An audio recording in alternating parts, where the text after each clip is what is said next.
Hello everybody and welcome to the channel MBTI. Sorry I was missing for very long. I previously had a job, right? And then I quit.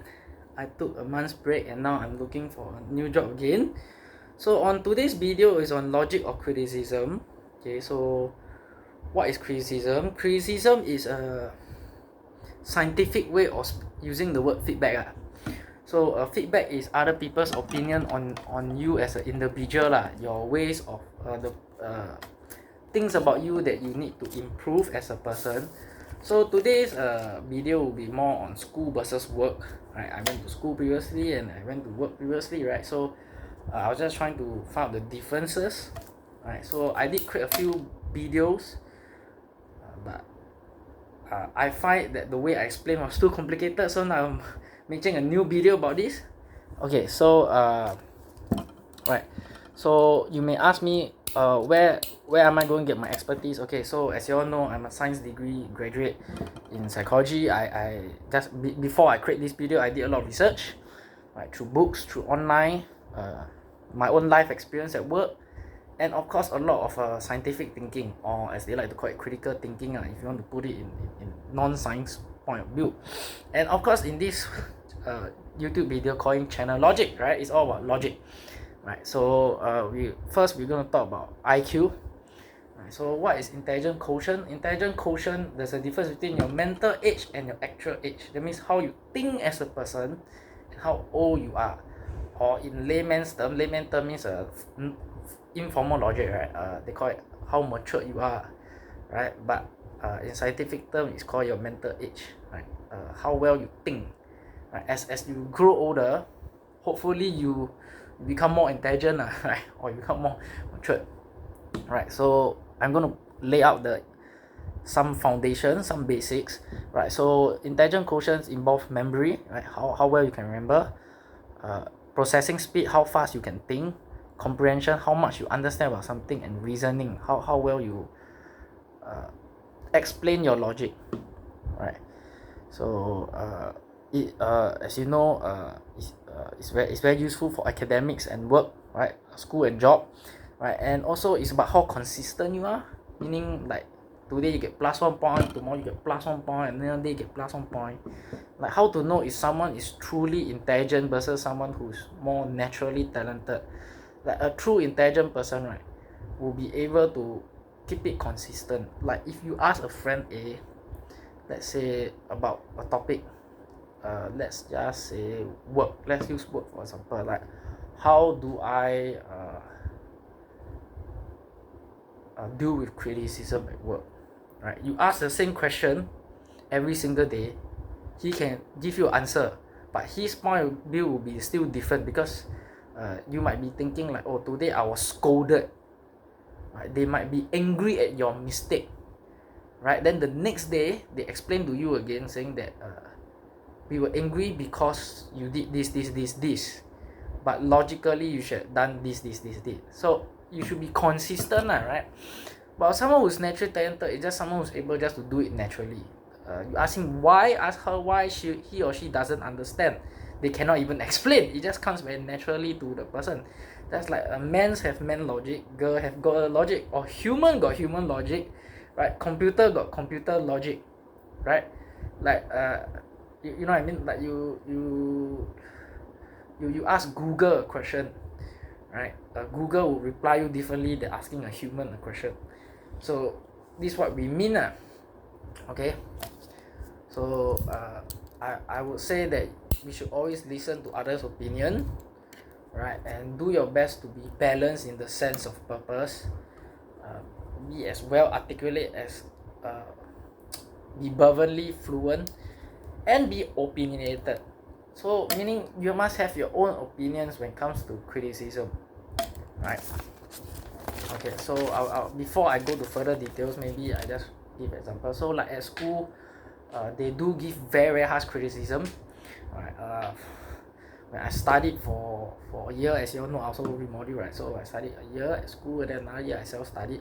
So during that year of school, right, I'm more well versed in talking, well versed in thinking, but not so well versed in reading or writing.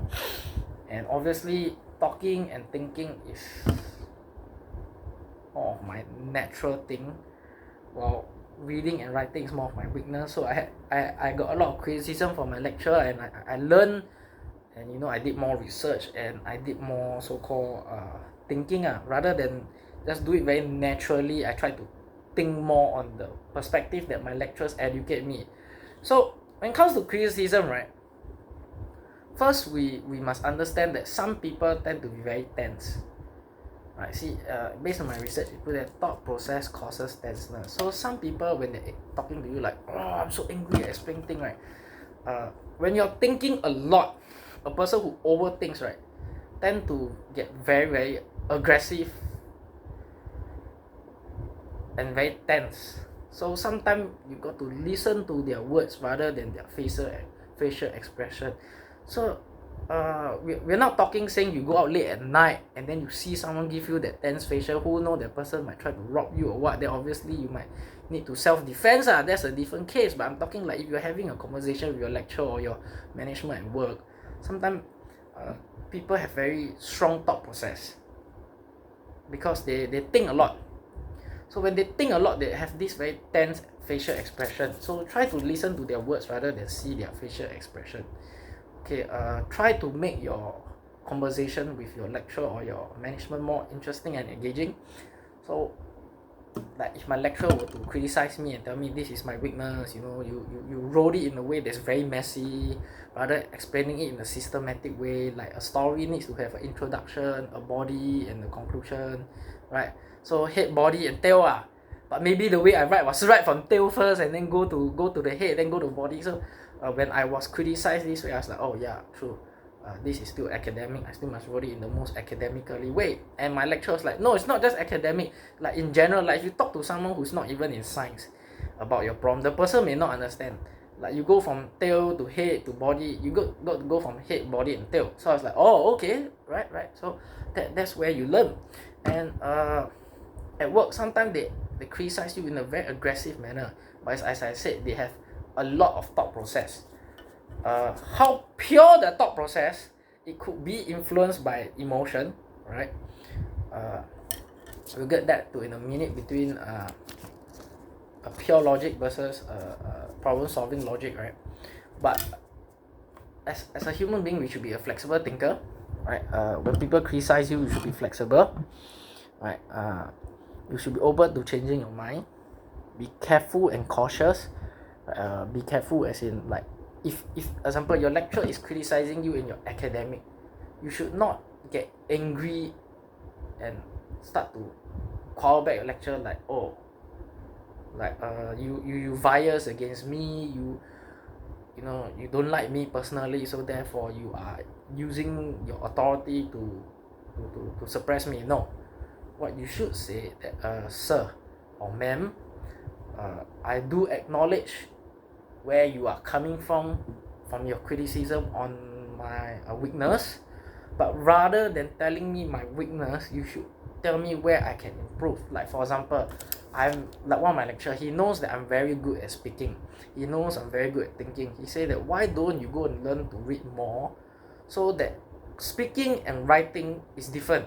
But what's the main difference? Reading, right? Anyone can speak, but doesn't mean they can read, because at the end of the day, you have to read and then write, right? So he said, why don't you go look at other people's books, right, how they write their thing, and from there, right, maybe you can use your articulation, your verbal ability, right, your verbal intelligence to convert it into writing. So as you can see, so what I do now, right, the time one of my classmates was very smart.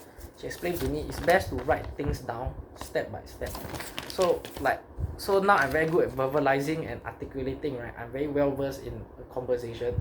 So before I even do my videos, I start writing, and that's how I managed to pass my remodule, right? I took opinions from my classmate and from my lecturer, right? Don't just think that, my lecturer is the smartest one. I mean, obviously, right, they're your lecturer, but you also can take references from your classmate or like your colleagues. When I go to work, I don't just talk to my management, I talk to my colleagues so that I can learn from them, right?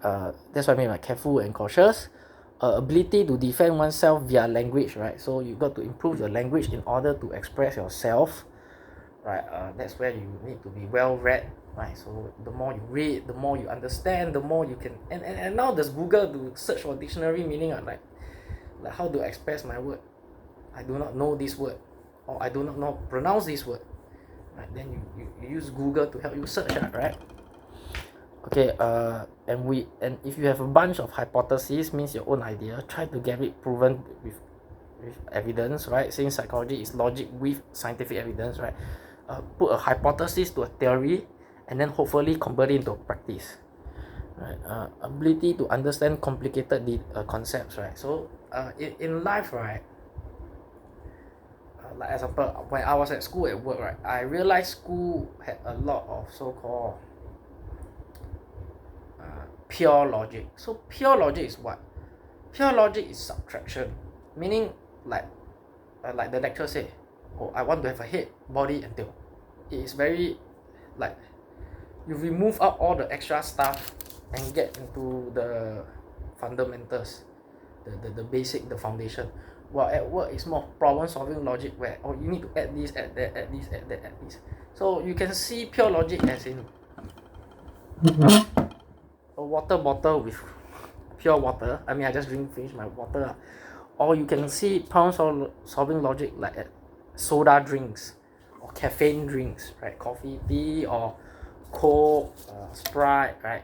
All still liquid, all still H2O, but rather in a different concept. And that's where I struggle a lot. But it's good lah. Through experience, we learn and grow as a person. Okay. So which I just explained, minus and plus, right? And simplicity and complexity. So sometimes things are actually quite simple. We tend to make things complicated, and sometimes things are quite complicated and we tend to simplify. So like I don't do so well at work because people look at me and they look at my degree and they think that degree means you're hype, you are like probably the smartest among all of us. Like no, my degree is in science, psychology, scientific logic. Doesn't mean I'm good at the job, be it office or manual, right? Right. First of all, office to do with a lot of computation, a lot of computer doesn't mean I'm good at computer, right? Pure logic is equals to subtraction, while computer is multiple steps, problem solving. Okay, press this, press that, all manual labor. For example, you're doing something that requires a hand skill. My hand may not be so good at the job, right? Because at work, right, sometimes in order to survive, whatever job comes, you just take, right? Your certification, if you are educated person, it allows you to, like I say, consistency. It teaches you how to study, right? Just like now, I'm doing a video. I have to learn how to study first before I speak, right? Correct. But at the workplace, there's no time to study. They require people who have speed learning, right? So as I was saying that you have to have memory, processing speed, comprehension, reasoning, right? So my memory is not good and my comprehension is not good. So memory is memorized, it's pretty obvious. Comprehension means the ability to understand, but my processing speed and my reasoning is good. Processing speed, how fast you can think, and reason, how well you can explain your logic. But that may be more useful for debating conversation, but it may not be so useful at work, right? So you got to, like, I got to explain to them, maybe you give me, if it's possible, give me more time to learn the job. If not, I'll just have to resign and look for a new job, right? Although just take note lah, most of the time at work is operation, they're more concerned about earning money, so you got to take note of that. Okay, and also go and search up the pattern, right? Don't focus so much on weakness. Like I have my best friend, he likes to focus on people's weakness. Everyone has weakness, no one is perfect, so focus on their pattern. I focus on my lecturer's pattern, on my management pattern, on my colleagues pattern, my classmate pattern. Okay, so this is how they move, and this is how I should move around them, right? Search for the criteria. Like what weakness I did was, my criteria was on academic perspective, like okay, I need to do well at this specific job, but the criteria of workplace was more of me aligning my values with the management. I was like, oh, and apparently me and the management don't align, So the criteria was more of aligning your mindset or the values rather than your skill set. So you got to be aware. At school is more of aligning your skill. At school is more of your showing your skills. Be it whatever course. So like mine was is psychology, right? So it's very reading, writing, thinking, speaking. So it's very non hands on. Right? That's what they call it, white collar versus blue collar. So there's not much computation. So you're just writing stories and in Microsoft there's no special skill in computer needed either. Right? So you got to know what is your criteria, right? I failed to do so, therefore I had to leave, and hopefully through this lesson I'll learn, because most of the time I did only part-time job while going to school, or took breaks. I went to do part-time job and self-study, but now previously I complete my studies and went full-time job, and it was a whole new world. Like my best friend explained to me, part-time and full-time was two different worlds.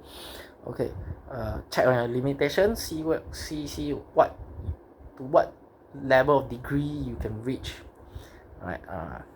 Be it school, work, right? And I don't mean like go and get a degree. Of course not. I was just fortunate enough that my family saved a lot of money for my education. But at the end of the day, I will tell you first that in school is mainly self-study, right? Like every module, I didn't go to school, right? I self-study, and I still pass. I didn't went to school on the remodule. So I will say that self-study is 60%. Going to school is the mentorship 40%. That's about it. Okay, so even if no money go to school, you can still self-study. Like watch videos, read books, right? Like example, you can like news, right? You read the news, okay, then okay, this is what the news said, but this is what I think about the news, right? Like self-study, or okay, this person's video, but this is my opinion on the video, right? But you also cannot remove the video totally. Then basically it's just fully your opinion and your thinking are always correct. I don't think that's right. We should always believe that we are never smart enough. That's what school teaches us, right? Do your research, and then when you research, you don't just photocopy, don't just plagiarize. You also need to have your own opinion. Be well read, like I said, reading newspaper is still a form of reading, right? And be interesting and engaging. So I do hope that today I explained to you on, I educate you guys on scientific logic in the most simplified sense, in a layman term, in a common logic, right? So that's what channel logic is about, talking about logic of science in the most simplification point of view on our everyday, right? So no, then at least you get to know why some people talk. They seem very emotional, but the topic that they're having a conversation, or the subject matter is very pure. Like me, I seem to be very emotional. I seem to tense out a lot, but actually I'm just thinking a lot that causes that emotion. But what I'm saying is very logical, very pure, very scientific, right? While others tend to sound, the word sound very logical, but actually it's very emotional, because we didn't have all this research, right? So get to know the difference, and get to know the difference between school and work, and learn to accept criticism, right? But don't take it too hard, right? So that's all I have, and thank you for watching Channel Logic, and see you next time. Bye.